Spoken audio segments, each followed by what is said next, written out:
La nuit était aussi belle qu'en 1914, comme Paris était aussi menacé. Le clair de lune semblait comme un doux magnésium continu, permettant de prendre une dernière fois des images nocturnes de ces beaux ensembles, comme la place Vendôme, la place de la Concorde, auxquels l'effroi que j'avais des obus qui allaient peut-être les détruire donnait par contraste, dans leur beauté encore intacte, une sorte de plénitude, comme si elles se tendaient en avant, offrant au cou leurs architectures sans défense. « Vous n'avez pas peur, répéta M. de Charlus. Les Parisiens ne se rendent pas compte. On me dit que Madame Verdurin donne des réunions tous les jours. Je ne le sais que par les on-dit. Moi, je ne sais absolument rien d'eux, j'ai entièrement rompu, ajouta-t-il, en baissant non seulement les yeux comme s'y avait passé un télégraphiste, mais aussi la tête, les épaules, et en levant le bras avec le geste qui signifie sinon « je m'en lave les mains », du moins « je ne peux rien vous dire », bien que je ne lui demandasse rien. « Je sais que Morel y va toujours beaucoup, me dit-il. C'était la première fois qu'il m'en reparlait. On prétend qu'il regrette beaucoup le passé, qu'il désire se rapprocher de moi, ajouta-t-il, faisant preuve à la fois de cette même crédulité d'homme du faubourg qui dit « On dit beaucoup que la France cause plus que jamais avec l'Allemagne et que les pourparlers sont même engagés, et de l'amoureux que les pires rebuffades n'ont pas persuadé. En tout cas, s'il le veut, il n'a qu'à le dire. Je suis plus vieux que lui, ce n'est pas à moi à faire les premiers pas. » Et sans doute il était bien inutile de le dire tant c'était évident. Mais de plus, ce n'était même pas sincère, et c'est pour cela qu'on était si gêné pour M. de Charlus, car on sentait qu'en disant que ce n'était pas à lui de faire les premiers pas, il en faisait au contraire un et attendait que j'offrisse de me charger du rapprochement. Certes, je ne connaissais cette naïve ou feinte crédulité des gens qui aiment quelqu'un ou simplement ne sont pas reçus chez quelqu'un et imputent à ce quelqu'un un désir qu'il n'a pourtant pas manifesté malgré des sollicitations fastidieuses. Malheureusement, dès le lendemain, disons-le tout de suite, M. de Charlus se trouva dans la rue face à face avec Morel.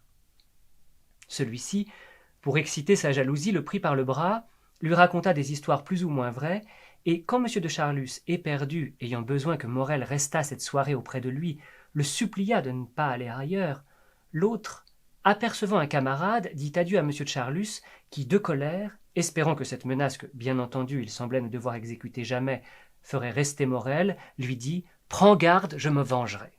Et Morel, riant, partit en tapotant sur le cou et en enlaçant par la taille son camarade étonné. À l'accent soudain tremblant avec lequel M. de Charlus avait, en me parlant de Morel, scandé ces paroles, au regard trouble qui vacillait au fond de ses yeux, j'eus l'impression qu'il y avait autre chose qu'une banale insistance. Je ne me trompais pas, et je dirais tout de suite les deux faits qui me le prouvèrent rétrospectivement.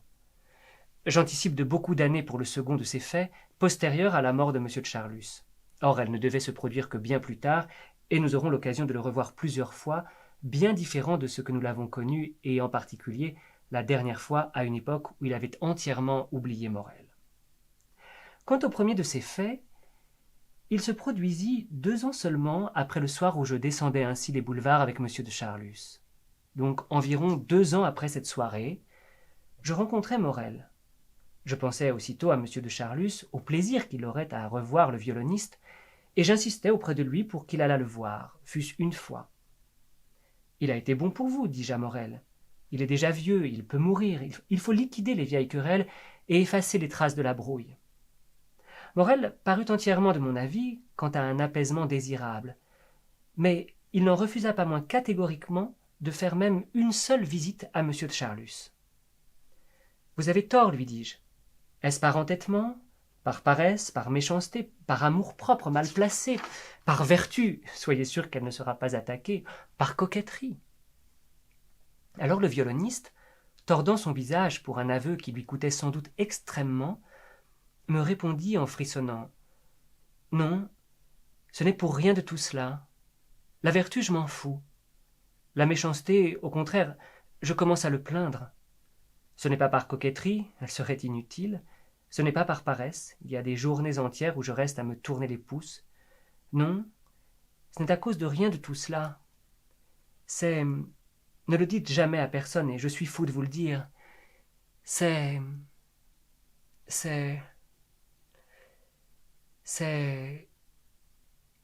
par peur. Il se mit à trembler de tous ses membres. Je lui avouai que je ne comprenais pas. Non, ne me demandez pas, n'en parlons plus. Vous ne le connaissez pas comme moi. Je peux dire que vous ne le connaissez pas du tout. Mais quel tort peut-il vous faire? Il cherchera d'ailleurs d'autant moins à vous en faire qu'il n'y aura plus de rancune entre vous. Et puis, au fond, vous savez qu'il est très bon. Parbleu, si je le sais qu'il est bon. Et la délicatesse et la droiture. Mais laissez-moi, ne m'en parlez plus, je vous en supplie. C'est honteux à dire. J'ai peur. Le second fait date d'après la mort de M. de Charlus. On m'apporta quelques souvenirs qu'il m'avait laissés et une lettre à triple enveloppe écrite au moins 10 ans avant sa mort. Mais il avait été gravement malade, avait pris ses dispositions, puis s'était rétabli avant de tomber plus tard dans l'état où nous le verrons le jour d'une matinée chez la princesse de Guermantes.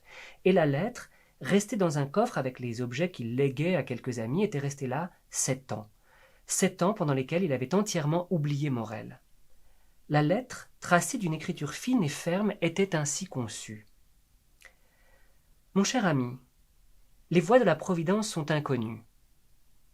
Parfois, c'est du défaut d'un être médiocre qu'elle use pour empêcher de faillir la suréminence d'un juste. Vous connaissez Morel, d'où il est sorti, à quelle fête j'ai voulu l'élever, autant dire à mon niveau.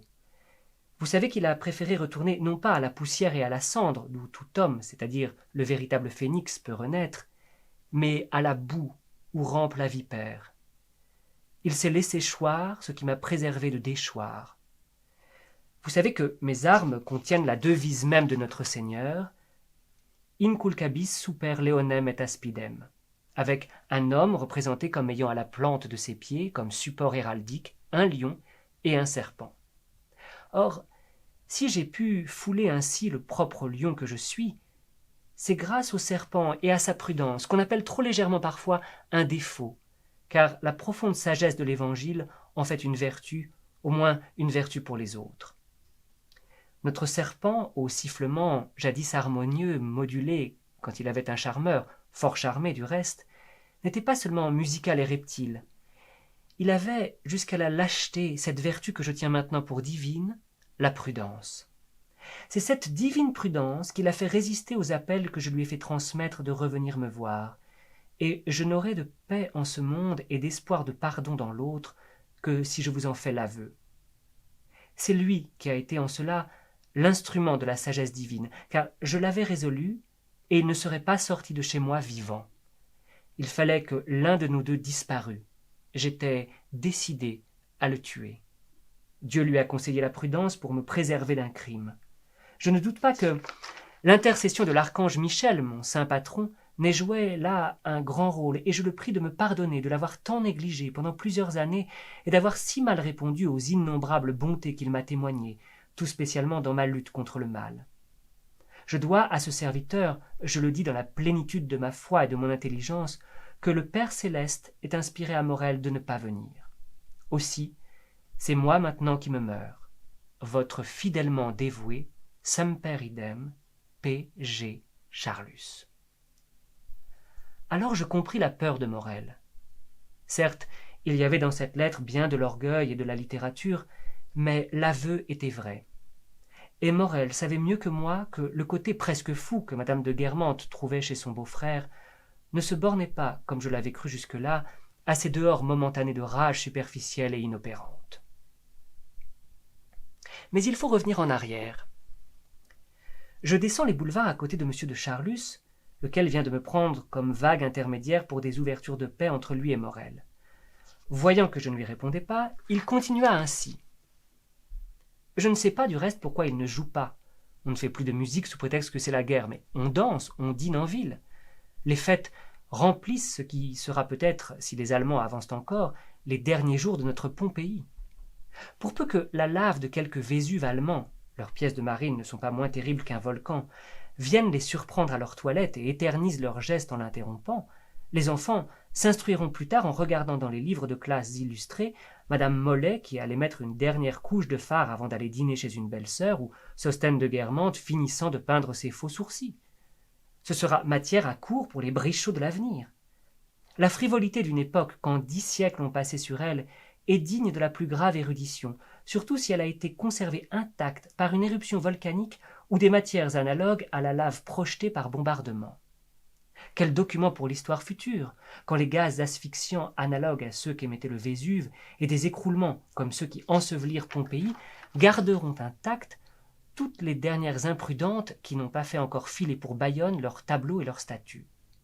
D'ailleurs, n'est-ce pas déjà depuis 1 an Pompéi par fragments, chaque soir que ces gens se sauvant dans les caves, non pas pour en rapporter quelques vieilles bouteilles de mouton Rothschild ou de Saint-Émilion, mais pour cacher avec eux ce qu'ils ont de plus précieux, comme les prêtres d'Herculanum surpris par la mort au moment où ils emportaient les vases sacrés. C'est toujours l'attachement à l'objet qui amène la mort du possesseur. Paris, lui, ne fut pas comme Herculanum fondé par Hercule, mais que de ressemblances s'imposent. Et cette lucidité qui nous est donnée n'est pas que de notre époque. Chacune l'a possédée.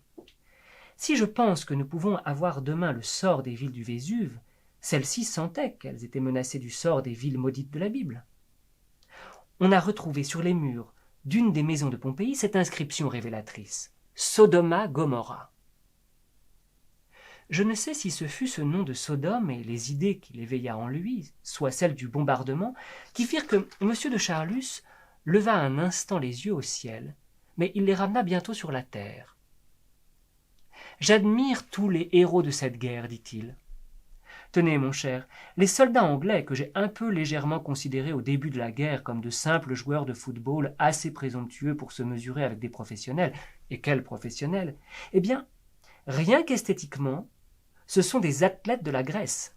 Vous entendez bien, de la Grèce, mon cher. Ce sont les jeunes gens de Platon, ou plutôt des Spartiates. J'ai un ami qui est allé à Rouen, où ils ont leur camp. Il a vu des merveilles, de pures merveilles dont on n'a pas idée. Ce n'est plus Rouen, c'est une autre ville. Évidemment, il y a aussi l'ancien Rouen, avec les saints émaciés de la cathédrale. Bien entendu, c'est beau aussi, mais c'est autre chose. Et nos poilus, je ne peux pas vous dire quelle saveur je trouve en nos poilus, aux petits parigots, tenez, comme celui qui passe là, avec son air dessalé, sa mine éveillée et drôle. Il m'arrive souvent de les arrêter, de faire un brin de causette avec eux. Quelle finesse, quel bon sens. Et les gars de province, comme ils sont amusants et gentils avec leur roulement d'air et leur jargon patoiseur. Moi, j'ai toujours beaucoup vécu à la campagne, couché dans les fermes. Je sais leur parler. Mais notre admiration pour les Français ne doit pas nous faire déprécier nos ennemis. Ce serait nous diminuer nous-mêmes.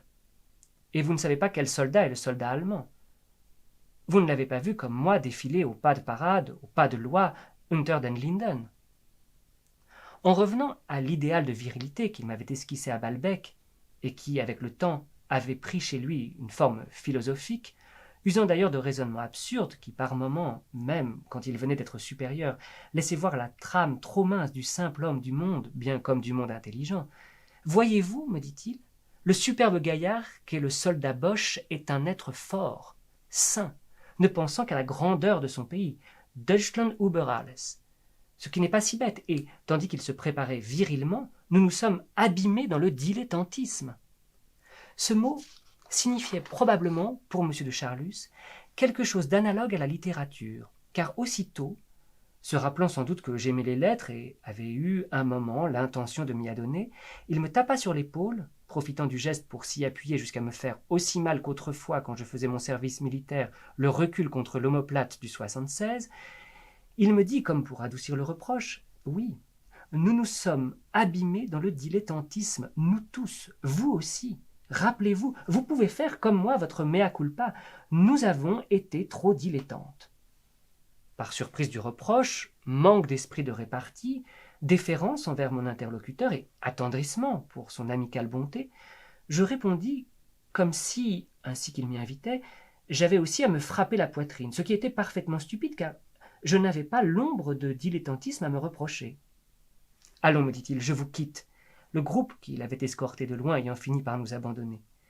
Je m'en vais me coucher comme un très vieux monsieur, d'autant plus qu'il paraît que la guerre a changé toutes nos habitudes, un de ces aphorismes qu'affectionne Norpois. » Je savais, du reste, qu'en rentrant chez lui, M. de Charlus ne cessait pas pour cela d'être au milieu des soldats, car il avait transformé son hôtel en hôpital militaire, cédant du reste, je le crois, aux besoins bien moins de son imagination que de son bon cœur.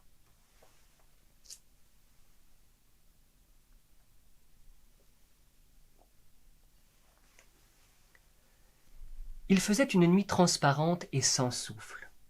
J'imaginais que la Seine, coulant entre ces ponts circulaires, faits de leur plateau et de son reflet, devait ressembler au Bosphore. Et, symbole soit de cette invasion qui prédisait le défaitisme de M. de Charlus, soit de la coopération de nos frères musulmans avec les années de la France, la lune étroite et recourbée comme un sequin semblait mettre le ciel parisien sous le signe oriental du croissant.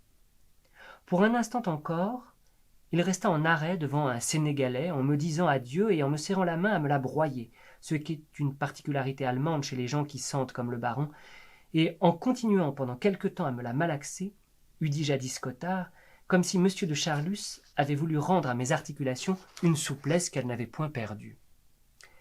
Chez certains aveugles, le toucher supplée dans une certaine mesure à la vue.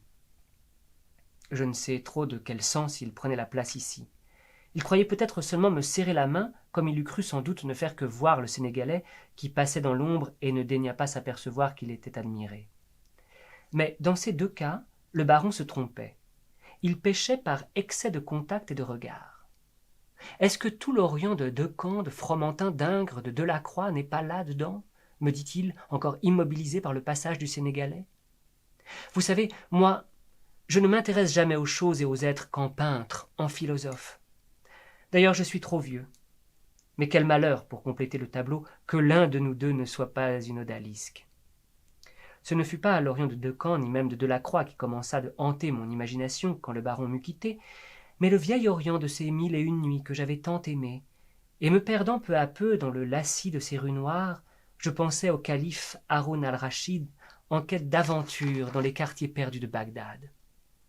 D'autre part, la chaleur du temps et de la marche m'avait donné soif. Mais depuis longtemps, tous les bars étaient fermés, et à cause de la pénurie d'essence, les rares taxis que je rencontrais, conduits par des Levantins ou par des nègres, ne prenaient même pas la peine de répondre à mes signes.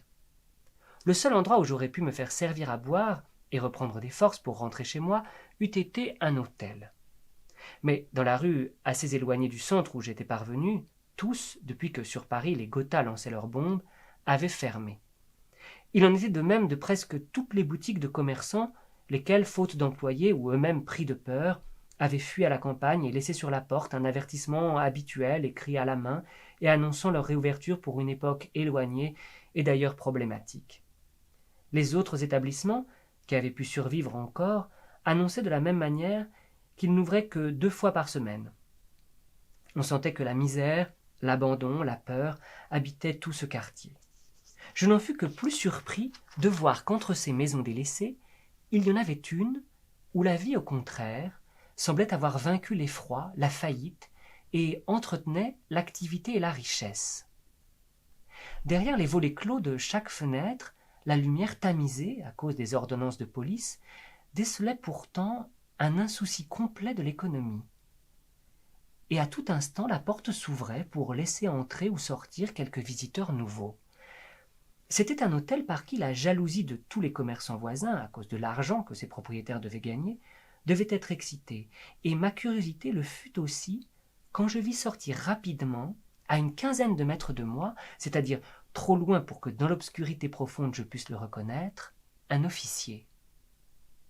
Quelque chose pourtant me frappa, qui n'était pas sa figure que je ne voyais pas, ni son uniforme dissimulé dans une grande houppelande, mais la disproportion extraordinaire entre le nombre de points différents par où passa son corps et le petit nombre de secondes pendant lesquelles cette sortie, qui avait l'air de la sortie tentée par un assiégé, s'exécuta.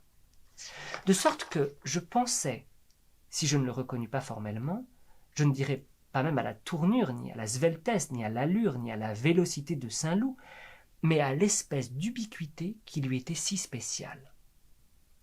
Le militaire, capable d'occuper en si peu de temps tant de positions différentes dans l'espace, avait disparu sans m'avoir aperçu dans une rue de traverse, et je restais à me demander si je devais ou non entrer dans cet hôtel dont l'apparence modeste me fit fortement douter que ce fût Saint-Loup qui en fût sorti.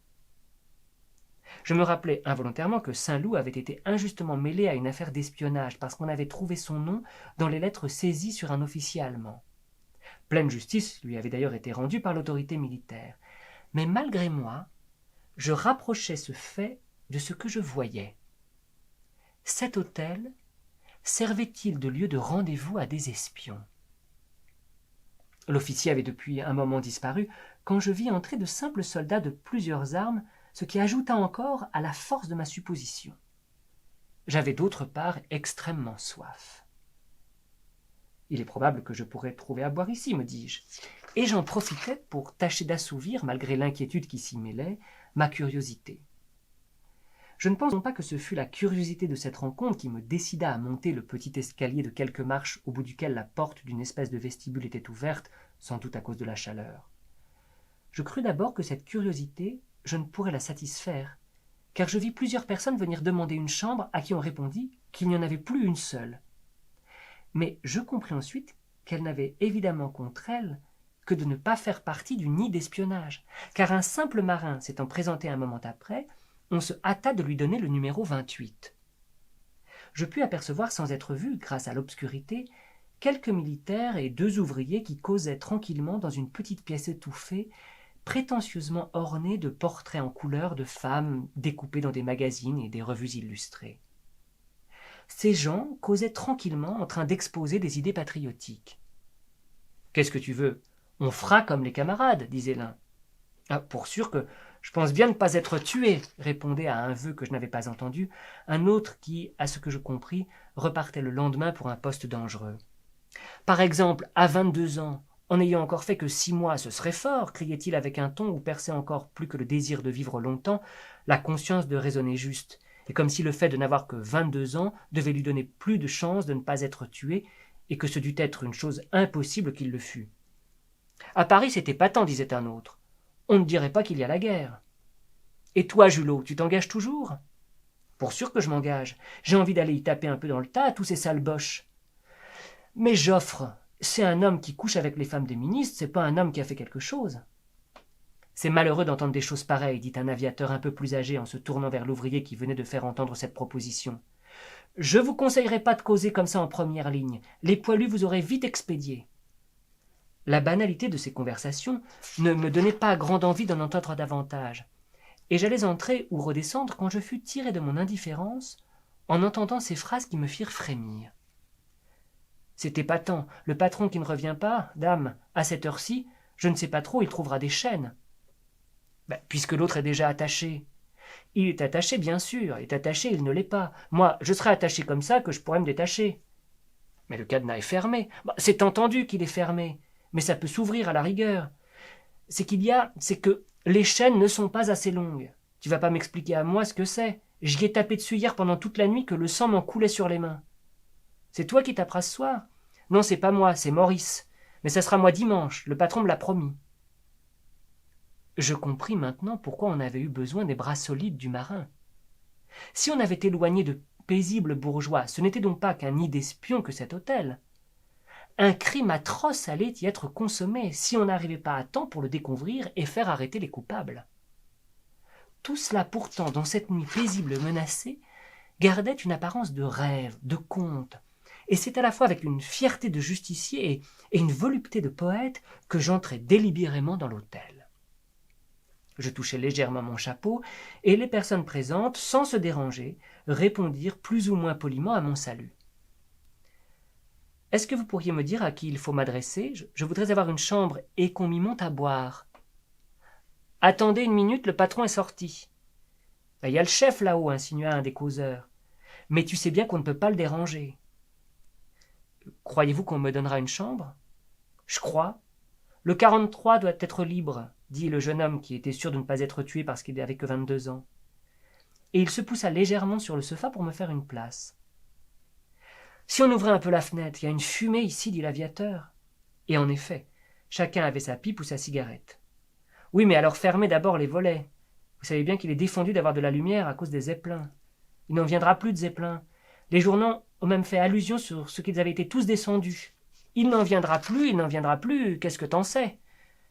Quand tu auras, comme moi, 15 mois de front et que tu auras abattu ton 5e avion Boche, tu pourras en causer. Faut pas croire les journaux. Ils sont allés sur Compiègne. Ils ont tué une mère de famille avec ses 2 enfants. Une mère de famille avec ses 2 enfants? dit avec des yeux ardents et un air de profonde pitié le jeune homme qui espérait bien ne pas être tué et qui avait du reste une figure énergique, ouverte et des plus sympathiques. « On n'a pas de nouvelles du grand Julot. Sa marraine n'a pas reçu de lettre de lui depuis 8 jours, et c'est la première fois qu'il reste si longtemps sans lui en donner. » « Qui est sa marraine ?»« C'est la dame qui tient le chalet de Nécessité, un peu plus bas que l'Olympia. »« Ils couchent ensemble ?»« Qu'est-ce que tu dis là ? C'est une femme mariée, tout ce qu'il y a de sérieuse. Elle lui envoie de l'argent toutes les semaines parce qu'elle a bon cœur. Ah, c'est une chic femme. »« Alors tu le connais, le grand Julot ?»« Si je le connais, reprit avec chaleur le jeune homme de 22 ans, c'est un de mes meilleurs amis intimes. Il n'y en a pas beaucoup que j'estime comme lui. Et bon camarade, toujours prêt à rendre service. Ah, tu parles que ce serait un rude malheur s'il lui était arrivé quelque chose. » Quelqu'un proposa une partie de dés, et à la hâte fébrile avec laquelle le jeune homme de 22 ans retournait les dés et criait les résultats, les yeux hors de la tête, il était aisé de voir qu'il avait un tempérament de joueur. Je ne saisis pas bien ce que quelqu'un lui dit ensuite, mais il s'écria d'un ton de profonde pitié « Julot, un maquereau !» C'est-à-dire qu'il dit qu'il est un maquereau, mais il n'est pas foutu de l'être. Moi, je l'ai vu payer sa femme, oui, la payer. C'est-à-dire que je ne dis pas que Jeanne l'Algérienne ne lui donnait pas quelque chose, mais elle ne lui donnait pas plus de 5 francs. Une femme qui était en maison, qui gagnait plus de 50 francs par jour. Se faire donner que 5 francs. Bah, il faut qu'un homme soit trop bête. Hein. Et maintenant qu'elle est sur le front, elle a une vie dure, je veux bien, mais elle gagne ce qu'elle veut. Eh bien, elle ne lui envoie rien. Oh, maquereau, Julot. Il y en a beaucoup qui pourraient se dire maquereau à ce compte-là. Non seulement c'est pas un maquereau, mais à mon avis, c'est même un imbécile. Le plus vieux de la bande, et que le patron avait sans doute à cause de son âge chargé de lui faire garder une certaine tenue, n'entendit, étant allé un moment jusqu'au cabinet, que la fin de la conversation. Mais il ne put s'empêcher de me regarder et parut visiblement contrarié de l'effet qu'elle avait dû produire sur moi. Sans s'adresser spécialement au jeune homme de 22 ans, qui venait pourtant d'exposer cette théorie de l'amour vénal, il dit d'une façon générale « Vous causez trop et trop fort. La fenêtre est ouverte, il y a des gens qui dorment à cette heure-ci. Vous savez que si le patron rentrait et vous entendez causer comme ça, il ne serait pas content. » Précisément, en ce moment, on entendit la porte s'ouvrir et tout le monde se tut, croyant que c'était le patron. Mais ce n'était qu'un chauffeur d'auto étranger auquel tout le monde fit grand accueil. Mais en voyant une chaîne de montres superbes qui s'étalait sur la veste du chauffeur, le jeune homme de 22 ans lui lança un coup d'œil interrogatif et rieur, suivi d'un froncement de sourcils et d'un clignement d'œil sévère dirigé de mon côté. Et je compris que le premier regard voulait dire « Qu'est-ce que ça? Tu l'as volé? Toutes mes félicitations. » Et le second « Ne dis rien à cause de ce type que nous ne connaissons pas. » Tout à coup, le patron entra, chargé de plusieurs mètres de grosses chaînes capables d'attacher plusieurs forçats, suant, et dit « J'en ai une charge. Si vous tous vous n'étiez pas si fainéants, je ne devrais pas être obligé d'y aller moi-même. » Je lui dis que je demandais une chambre. Pour quelques heures seulement. Je n'ai pas trouvé de voiture et je suis un peu malade. Mais je voudrais qu'on me monte à boire. « Pierrot, va à la cave chercher du cassis et dis qu'on mette en étal le numéro 43. Voilà le 7 qui sonne. Ils disent qu'ils sont malades. Malades, je t'en fiche. C'est des gens à prendre de la coco. Ils ont l'air à moitié piqués. Il faut les foutre dehors. A-t-on mis une paire de draps au 22 ? Bon, voilà le 7 qui sonne encore. Cours y voir. Allons, Maurice, qu'est-ce que tu fais là? Tu sais bien qu'on t'attend. Monte au 14 bis, et plus vite que ça. » Et Maurice sortit rapidement, suivant le patron qui, un peu ennuyé que j'eusse vu ses chaînes, disparut en les emportant. « Comment que tu viens si tard ?» demanda le jeune homme de 22 ans au chauffeur. « Comment si tard? Je suis d'1 heure en avance. Mais il fait trop chaud marcher. J'ai rendez-vous qu'à minuit. »« Pour qui donc est-ce que tu viens ?»« Pour Pamela la charmeuse, dit le chauffeur oriental dont le rire découvrit les belles dents blanches. « Ah, dit le jeune homme de 22 ans.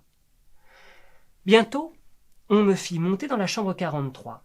Mais l'atmosphère était si désagréable et ma curiosité si grande que, mon cassis bu, je redescendis l'escalier, puis, pris d'une autre idée, je remontai et dépassai l'étage de la chambre 43, allai jusqu'en haut. Tout à coup, d'une chambre qui était isolée au bout d'un couloir, me semblèrent venir des plaintes étouffées. Je marchai vivement dans cette direction et appliquai mon oreille à la porte. « Je vous en supplie, grâce, grâce, pitié, détachez-moi, ne me frappez pas si fort, disait une voix. Je vous baise les pieds, je m'humilie, je ne recommencerai pas, ayez pitié. » « Non, crapule, répondit une autre voix, et puisque tu gueules et que tu te traînes à genoux, on va t'attacher sur le lit, pas de pitié. » Et j'entendis le bruit du claquement d'un martinet, probablement aiguisé de clous, car il fut suivi de cris de douleur. Alors, je m'aperçus qu'il y avait dans cette chambre un œil de bœuf latéral dont on avait oublié de tirer le rideau. Cheminant à pas de loup dans l'ombre, je me glissai jusqu'à cet œil de bœuf, et là, enchaîné sur un lit comme Prométhée sur son rocher, recevant les coups d'un martinet en effet planté de clous que lui infligeait Maurice, je vis, déjà tout en sang et couvert d'échymoses qui prouvaient que le supplice n'avait pas lieu pour la première fois, je vis devant moi Monsieur de Charlus. Tout à coup, la porte s'ouvrit et quelqu'un entra qui heureusement ne me vit pas. C'était Jupien. Il s'approcha du baron avec un air de respect et un sourire d'intelligence. « Eh bien, vous n'avez pas besoin de moi. » Le baron pria Jupien de faire sortir un moment Maurice. Jupien le mit dehors avec la plus grande désinvolture. « On ne peut pas nous entendre, dit le baron à Jupien, qui lui affirma que non. » Le baron savait que Jupien, intelligent comme un homme de lettres, n'avait nullement l'esprit pratique, parlait toujours devant les intéressés avec des sous-entendus qui ne trompaient personne et des surnoms que tout le monde connaissait. « Une seconde, interrompit Jupien, qui avait entendu une sonnette retentir à la chambre numéro 3. C'était un député de l'Action libérale qui sortait. Jupien n'avait pas besoin de voir le tableau car il connaissait son coup de sonnette. Le député venant en effet tous les jours après déjeuner. Il avait été obligé ce jour-là de changer ses heures car il avait marié sa fille à midi à Saint-Pierre-de-Chaillot. Il était donc venu le soir, mais tenait à partir de bonne heure à cause de sa femme, vite inquiète quand il rentrait tard, surtout par ces temps de bombardement. Jupien tenait à accompagner sa sortie pour témoigner de la différence et de la déférence qu'il portait à la qualité d'honorable, sans aucun intérêt personnel d'ailleurs. Car bien que ce député, répudiant les exagérations de l'Action française, il eût d'ailleurs été incapable de comprendre une ligne de Charles Maurras ou de Léon Daudet, fût bien avec les ministres, flatté d'être invité à ses chasses, Jupien n'aurait pas osé lui demander le moindre appui dans ses démêlés avec la police. Il savait que, s'il s'était risqué à parler de cela au législateur Fortuné et Froussard, il n'aurait pas évité la plus inoffensive des descentes, mais eût instantanément perdu le plus généreux de ses clients.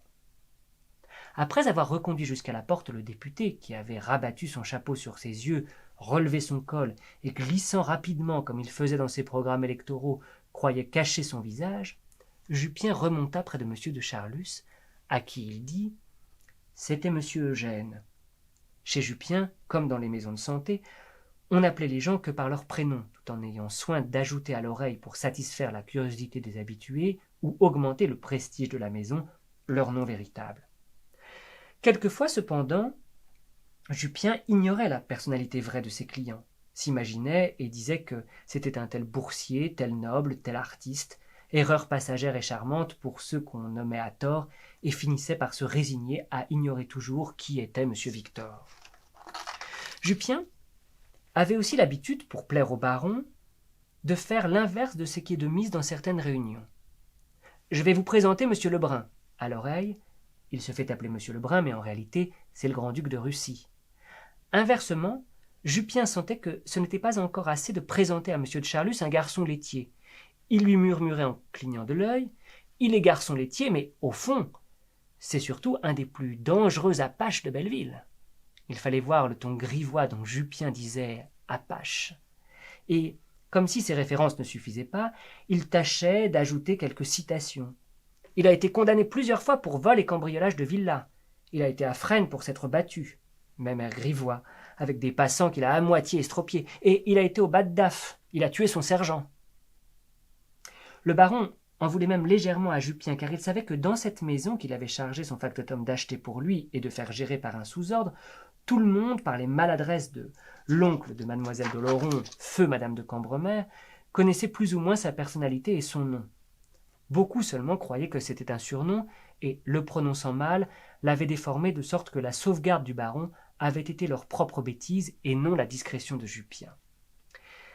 Mais il trouvait plus simple de se laisser rassurer par ces assurances et tranquillisé de savoir qu'on ne pouvait les entendre. Le baron lui dit je ne voulais pas parler devant ce petit, qui est très gentil et fait de son mieux, mais je ne le trouve pas assez brutal. Sa figure me plaît, mais il m'appelle crapule, comme si c'était une leçon apprise. Ah non, personne ne lui a rien dit, répondit Jupien sans s'apercevoir de l'invraisemblance de cette assertion.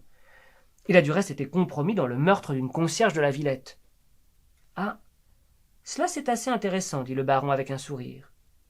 Mais j'ai justement là le tueur de bœufs, l'homme des abattoirs qui lui ressemble. Il a passé par hasard. Voulez-vous en essayer? Ah oui, volontiers. Je vis entrer l'homme des abattoirs.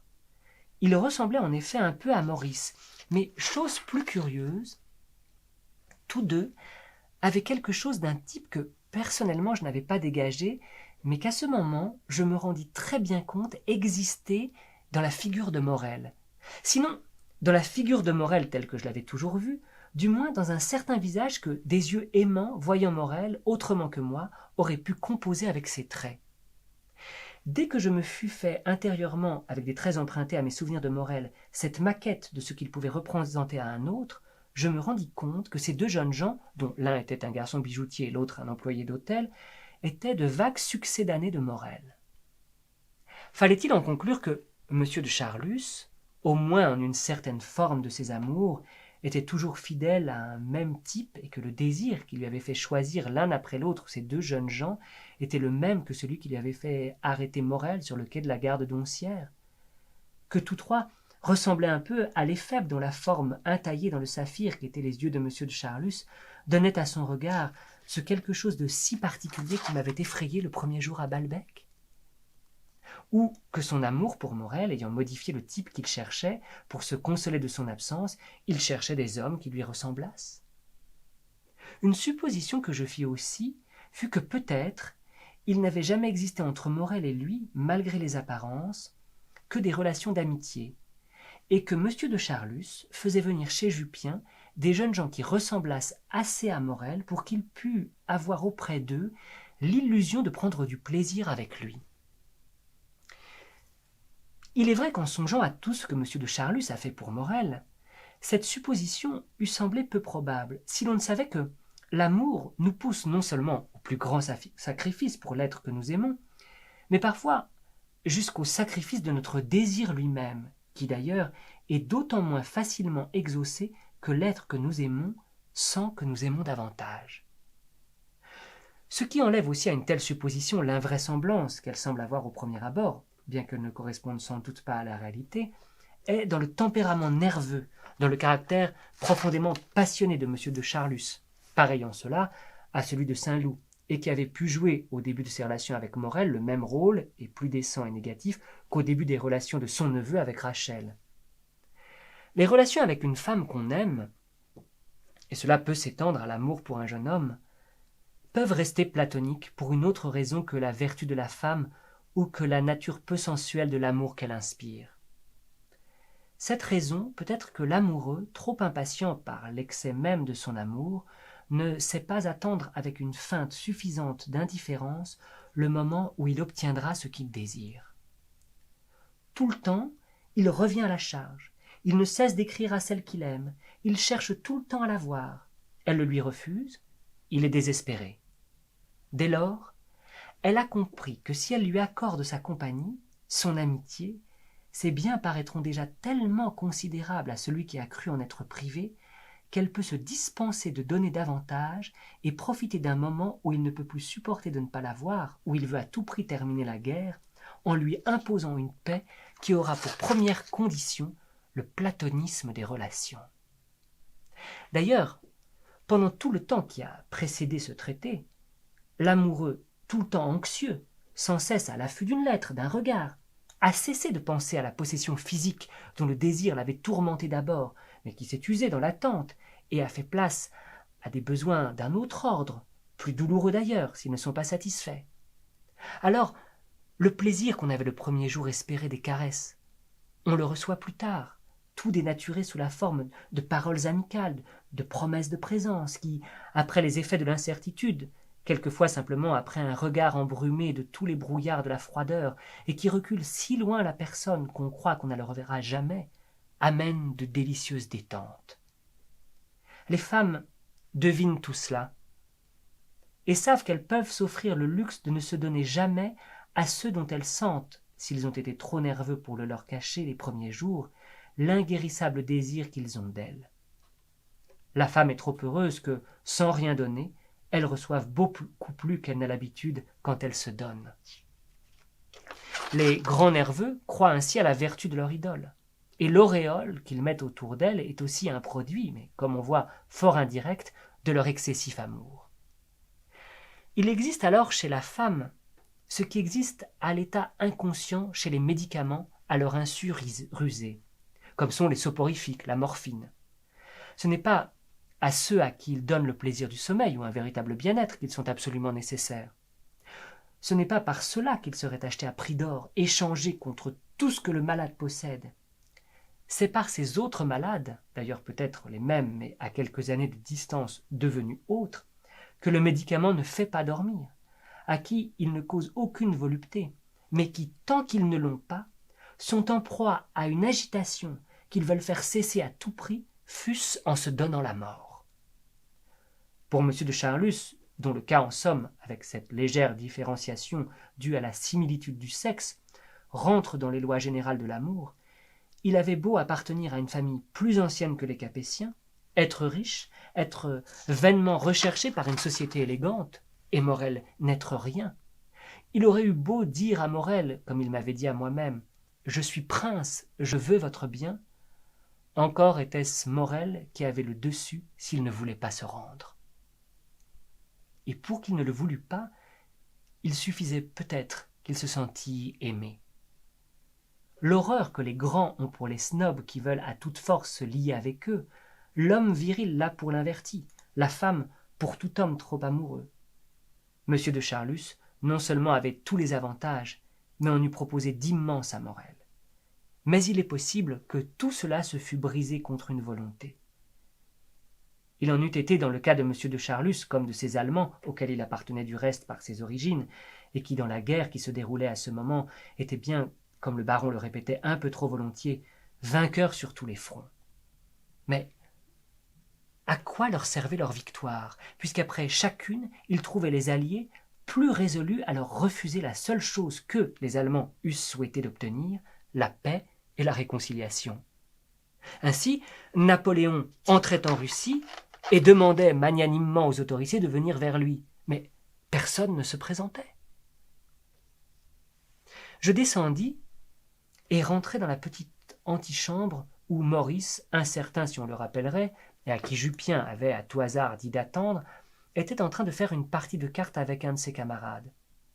On était très agité d'une croix de guerre qui avait été trouvée par terre, et on ne savait pas à qui l'avait perdue, à qui la renvoyer pour éviter au titulaire des ennuis. Puis on parla de la bonté d'un officier qui s'était fait tuer pour tâcher de sauver son ordonnance. Il y a tout de même du bon monde chez les riches. Moi, je me ferais tuer avec plaisir pour un type comme ça, dit Maurice, qui, évidemment, n'accomplissait ces terribles fustigations sur le baron que par une habitude mécanique, les effets d'une éducation négligée, le besoin d'argent et un certain penchant à le gagner d'une façon qui était censée donner moins de mal que le travail et en donner peut-être davantage. Mais, ainsi que l'avait craint M. de Charlus, c'était peut-être un très bon cœur, et c'était, paraît-il, un garçon d'une admirable bravoure. Il avait presque les larmes aux yeux en parlant de la mort de cet officier, et le jeune homme de 22 ans n'était pas moins ému. Ah oui, ce sont de chics types. Des malheureux comme nous encore, ça n'a pas grand-chose à perdre, mais un monsieur qui a des tas de larbins, qui peut aller prendre son apéro tous les jours à 6 heures, c'est vraiment chouette. On peut charrier tant qu'on veut, mais quand on voit des types comme ça mourir, ça fait vraiment quelque chose. Le bon Dieu ne devrait pas permettre que les riches comme ça meurent. D'abord, ils sont trop utiles à l'ouvrier. Rien qu'à cause d'une mort comme ça, faudra tuer tous les boches jusqu'au dernier. Et ce qu'ils ont fait à Louvain, et couper des poignées de petits-enfants. Non, je sais pas, moi je suis pas meilleur qu'un autre, mais je me laisserais envoyer des pruneaux dans la gueule plutôt que d'obéir à des barbares comme ça. Car c'est pas des hommes, c'est des vrais barbares, tu me diras pas le contraire. Tous ces garçons étaient en somme patriotes. Un seul, légèrement blessé au bras, ne fut pas à la hauteur des autres, car il dit, comme il devait bientôt repartir, « Dame, ça n'a pas été la bonne blessure, celle qui fait réformer. comme Madame Swann disait jadis. J'ai trouvé le moyen d'attraper la fameuse influenza. La porte se rouvrit sur le chauffeur qui était allé un instant prendre l'air. « Comment ? C'est déjà fini ? Ça n'a pas été long ?» dit-il en apercevant Maurice, qu'il croyait en train de frapper celui qu'on avait surnommé par allusion à un journal qui paraissait à cette époque « l'homme enchaîné ». « C'est pas long pour toi qui es allé prendre l'air, » répondit Maurice, froissé qu'on vit qu'il avait déplu là-haut. « Mais si tu étais obligé de taper à tour de bras comme moi par cette chaleur, si c'était pas les 50 francs qu'il donne... Et puis, c'est un homme qui cause bien. On sent qu'il a de l'instruction, dit-il, que ce sera bientôt fini. Il dit qu'on ne pourra pas les avoir, que ça finira sans que personne ait le dessus. Bon sang de bon sang, mais c'est donc un boche. Je vous ai dit que vous causiez trop, dit le plus vieux aux autres en m'apercevant. Vous avez fini avec la chambre ? Ah, ta gueule, t'es pas le maître ici. Oui, j'ai fini, et je venais pour payer. Il vaut mieux que vous payiez au patron. Maurice, va donc le chercher. Mais je ne veux pas vous déranger, ça ne me dérange pas. Maurice monta et revint en me disant « Le patron descend ». Je lui donnai 2 francs pour son dérangement. Il rougit de plaisir. « Ah, merci bien. Je les enverrai à mon frère qui est prisonnier. »« Non, il n'est pas malheureux, ça dépend beaucoup des camps. » Pendant ce temps, 2 clients très élégants en habits et cravates blanches sous leur pardessus, 2 Russes, me sembla-t-il, à leur très léger accent, se tenaient sur le seuil et délibéraient s'ils devaient entrer. C'était visiblement la première fois qu'ils venaient là. On avait dû leur indiquer l'endroit, et ils semblaient partagés entre le désir, la tentation et une extrême frousse. L'un des 2, un beau jeune homme, répétait toutes les 2 minutes à l'autre avec un sourire mi-interrogateur, mi-destiné à persuader « Quoi, après tout, on s'en fiche !» Mais il avait beau vouloir dire par là qu'après tout, on s'en fichait des conséquences, il est probable qu'il ne s'en fichait pas tant que cela, car cette parole n'était suivie d'aucun mouvement pour entrer, mais d'un nouveau regard vers l'autre, suivi du même sourire et du même « après tout, on s'en fiche ». C'était ce « après tout, on s'en fiche », un exemplaire entre 1000 de ce magnifique langage, si différent de celui que nous parlons d'habitude, et où l'émotion fait dévier ce que nous voulions dire et épanouir à la place une phrase tout autre, émergée d'un lac inconnu, où vivent des expressions sans rapport avec la pensée et qui par cela même la révèlent. Je me souviens qu'une fois, Albertine, comme Françoise, que nous n'avions pas entendue, entrait au moment où mon amie était toute nue contre moi, dit malgré elle, voulant me prévenir, « Tiens, voilà la belle Françoise !» Françoise, qui n'y voyait pas très clair et ne faisait que traverser la pièce assez loin de nous, ne se fût sans doute aperçue de rien, mais les mots si anormaux de « belle Françoise » qu'Albertine n'avait jamais prononcés de sa vie, montrèrent d'eux-mêmes leur origine. Elle les sentit, cueillie au hasard par l'émotion, n'eut pas besoin de regarder rien pour comprendre tout, et s'en alla en murmurant dans son patois le mot de poutane. Une autre fois, bien plus tard, quand Bloch, devenu père de famille, eut marié une de ses filles à un catholique, un monsieur mal élevé dit à celle-ci qu'il croyait avoir entendu dire qu'elle était fille d'un juif, et lui en demanda le nom. La jeune femme, qui avait été mademoiselle Bloch depuis sa naissance, répondit en prononçant « Bloch » à l'allemande, comme eût fait le duc de Guermantes, c'est-à-dire en prononçant le CH non pas comme C ou un K, mais avec le R germanique.